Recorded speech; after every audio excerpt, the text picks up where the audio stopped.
अब क्या करना है, हमने फर्दर वीक और स्ट्रॉन्ग एसिड या स्ट्रॉन्ग इलेक्ट्रोलाइट को हमने जरा क्लासिफाई करना है।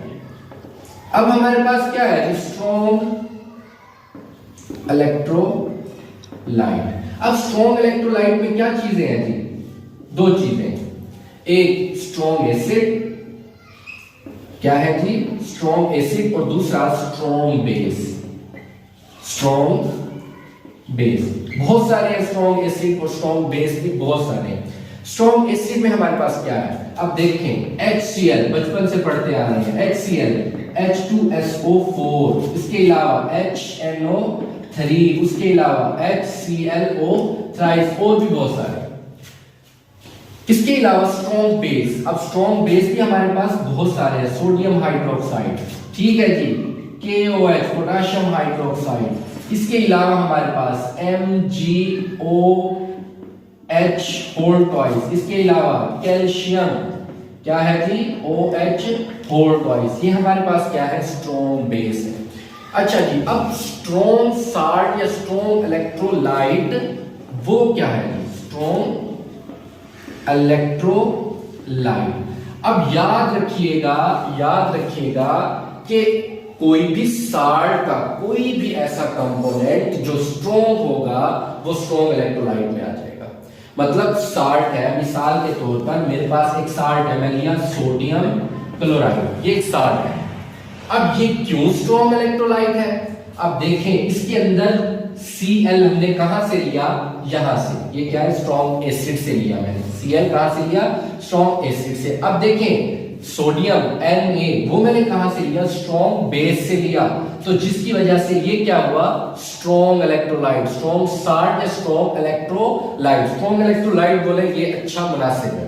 इसके अलावा हमारे पास अब देखें जरा डिफरेंट एक एग्जांपल आ जाएगी, NH4 क्लोराइड। अब देखें ये भी एक स्ट्रॉन्ग साल्ट है, क्यों, अब देखें, अब Cl मुझे कहां से मिला, इस एसिड से मिला, कहां से, इस एसिड से, और NH4 क्या है, एक वीक बेस है। ऐसा ऐसा बातें समझ आएंगी, ये क्या है, वीक बेस है। अब मैंने कहा था कि साल्ट में अगर एक भी कंपोनेंट स्ट्रॉन्ग होगा तो वो वाला साल्ट क्या होगा, स्ट्रॉन्ग इलेक्ट्रोलाइट होगा। क्या होगा, स्ट्रॉन्ग इलेक्ट्रोलाइट, तो जिसकी वजह से ये क्या है, अब एक स्ट्रॉन्ग इलेक्ट्रोलाइट। अब एक और कहानी शुरू हो रही है, जरा गौर से। अब आप एक नई टर्म पढ़ोगे, डिग्री ऑफ डिसोसिएशन। क्या पढ़ोगे जी, डिग्री ऑफ डिसोसिएशन, बहुत अहम है। तो ये चीजें अपने माइंड में रखनी है, क्या करना है, दिमाग में रखनी है, इसको भूलना नहीं है। अब एक और टर्म पे हम चल रहे हैं, जरा फोकस कीजिएगा। अच्छा जी, स्ट्रॉन्ग इलेक्ट्रोलाइट, स्ट्रॉन्ग इलेक्ट्रोलाइट। अब देखें जी, मैं एक एग्जांपल लेता हूं, HCl, ये हमारे पास क्या है, एसिड, क्या है, एसिड। मैंने क्या किया, इसको तोड़ा जब, तो ये बना क्या, H positive plus Cl negative. अब देखें ये रिवर्स रिएक्शन नहीं करवा रहा, क्यों, because they completely dissociate into ions. इस वजह से इसने बैकवर्ड रिएक्शन नहीं किया, दोबारा ये नहीं आया, क्यों, ये मुकम्मल तौर पर क्या हो गया है, डिसोसिएट हो गया है। तो इसकी वजह से हमने क्या डाला, एक एरो डाला। मिसाल इस तरह से, मैंने एक मोल लिया HCl का, तो एक का मोल जो था पूरे का पूरा डिसोसिएट हो गया किसके अंदर, आयंस के अंदर। तो हमने क्या पढ़ा था, हमने किसकी बात करनी है, आयोनिक इक्विलिब्रियम की बात करनी है। अब इसके अंदर तो इक्विलिब्रियम है, इक्विलिब्रियम क्या था, हमने एक चीज पढ़ी थी, पॉजिटिव बी नेगेटिव, और ये था हमारे पास इक्विलिब्रियम। ये वाली चीज क्या थी हमारे पास, इक्विलिब्रियम। लेकिन इसके अंदर एक फॉरवर्ड ही चलता जा रहा है, क्यों, मुकम्मल तौर पर वो क्या हो गया है, डिसोसिएट हो गया, उसने दोबारा आना ही नहीं है, जिसकी वजह से ये क्या हुआ, ये इक्विलिब्रियम में अब नहीं आया, जिसकी वजह से क्या हुआ, इसका जो, अब याद रखिएगा एक बात, इसका जो डिग्री ऑफ डिसोसिएशन है, जिसको अल्फा कर लो, वो क्या है, नियरली इक्वल टू 100%, मतलब मुकम्मल तौर पर वो क्या हो गया, डिसोसिएट हो गया। क्या हो गया, मुकम्मल तौर पर डिसोसिएट। इवन क्या हुआ, ये 100% क्या हुआ, डिसोसिएट हो गया। तो ये स्ट्रॉन्ग इलेक्ट्रोलाइट्स अब क्या हुए, they are completely dissociate into the ions and their degree of dissociation, या इसको 1 भी कह सकते हो कि 1 मोल था, एक का एक ही डिसोसिएट हो गया, या इसको कह सकते हो कि 100% मुकम्मल तौर पर वो क्या हो गया, डिसोसिएट हो गया। ये हमारे पास क्या था, स्ट्रॉन्ग इलेक्ट्रोलाइट। अब हम क्या बात करेंगे, ये तो हमारे पास स्ट्रॉन्ग में हमने पढ़ा कि उसमें स्ट्रॉन्ग एसिड, स्ट्रॉन्ग बेस, फिर हमने स्ट्रॉन्ग उसका इलेक्ट्रोलाइट बनाया।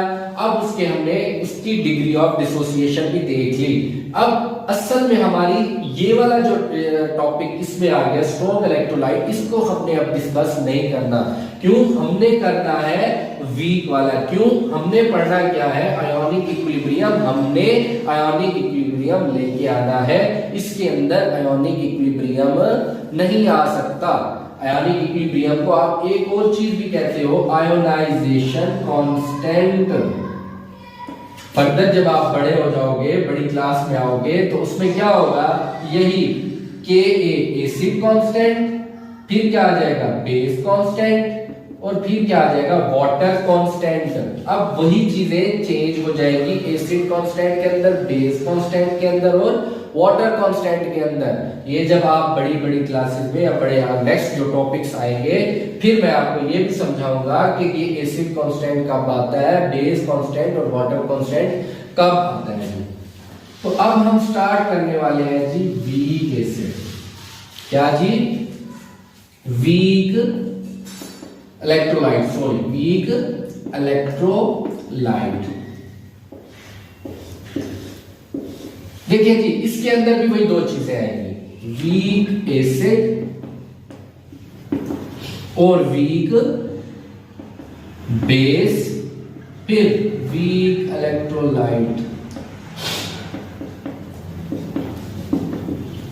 अब देखिए हमारे पास वीक एसिड कौन कौन से हैं, बहुत मशहूर CH3COOH एसिटिक एसिड जिसको कहते हैं जी, याद रखिएगा। इसके अलावा C2CO3 कार्बोनिक एसिड। इसके अलावा हम क्या करते हैं जी, H2S, ये हमारे पास एक वीक एसिड है। इसके अलावा फॉर्मिक एसिड, क्या है जी, फॉर्मिक एसिड जो है ये भी हमारे पास एक वीक जो है एसिड है, और भी बहुत सारे हैं, ठीक है। इसके अलावा हमारे पास अब वीक बेस की बात करें तो इसके अंदर जो पहला है जी हमारे पास NH4OH, एक ये हो गया। इसके अलावा हमारे पास क्या आ जाएगा, CH3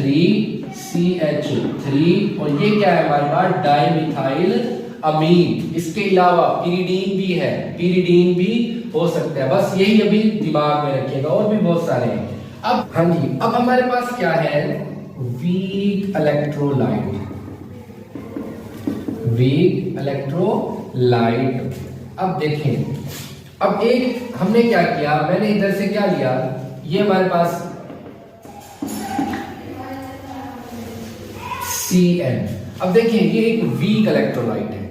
अब वीक में क्या मतलब, अब NH4 मैंने कहां से लिया, ये NH4 मैंने वीक बेस से लिया, और उसके साथ Cn हमारे पास क्या है, वीक एसिड। तो ये हमारे पास क्या बन गया, एक वीक इलेक्ट्रोलाइट बन गया। इसी तरह और भी बहुत सारी एग्जांपल्स हैं अगर आप लेना चाहें तो ये क्या था हमारे पास, स्ट्रॉन्ग इलेक्ट्रोलाइट और वीक इलेक्ट्रोलाइट। अब मैं इस टॉपिक को जरा सम अप कर रहा हूं। थ्योरीज पढ़ेंगे, मैं पढ़ाऊंगा थ्योरीज भी, लेकिन इस टॉपिक को मैं जितना पढ़ाया है उसको समझें। अब क्या था, हमने क्या पढ़ना है, आयोनिक इक्विलिब्रियम के आयन आयन के दरमियान इक्विलिब्रियम। आयन आयन के दरमियान भी हो सकता है, आयन मॉलिक्यूल के दरमियान भी इक्विलिब्रियम हो सकता है। फिर इस फील्ड में कौन आए, फराडे साहब आए। उसने क्या कहा कि भाई आयन मिलते कहां से है, आते कहां से है, कहां कहां पाए जाते हैं। तो उसने दो क्लासेस बना दिए। पहला क्लास क्या बनाया, उसने कहा जी शुगर सॉल्यूशन। शुगर सॉल्यूशन के अंदर मॉलिक्यूल्स हैं तो वो इलेक्ट्रिसिटी को कंडक्ट नहीं करते। एक क्लास ये बन गया, उसने इसको क्या नाम दिया, नॉन इलेक्ट्रोलाइट। अब क्या था, एक साल्ट सॉल्यूशन, जो दूसरा क्लास था वो साल्ट सॉल्यूशन का था कि साल्ट सॉल्यूशन के अंदर क्योंकि आयंस मौजूद होते हैं और क्या करते हैं, वो इलेक्ट्रिसिटी को कंडक्ट करते हैं, तो ये क्या है हमारे पास, एक इलेक्ट्रोलाइट है। फिर उसने क्या कहा, फैराडे साहब ने फर्दर कहा कि इलेक्ट्रोलाइट्स भी दो तरह के हो सकते हैं, वीक भी हो सकते हैं और स्ट्रॉन्ग भी हो सकते हैं। अब जरूरी नहीं कि साल्ट वाले ही इलेक्ट्रोलाइट्स हैं, एसिड भी हो सकते हैं, बेस भी हो सकते हैं। इन तीनों में से ये तीनों क्या हो सकते हैं, इलेक्ट्रोलाइट्स हो सकते हैं। फिर फर्दर उसने स्ट्रॉन्ग एसिड और स्ट्रॉन्ग बेस के मुतालिक बताया, वीक इलेक्ट्रोलाइट, स्ट्रॉन्ग इलेक्ट्रोलाइट, ये सब का सब उसने एक्सप्लेन कर दिया।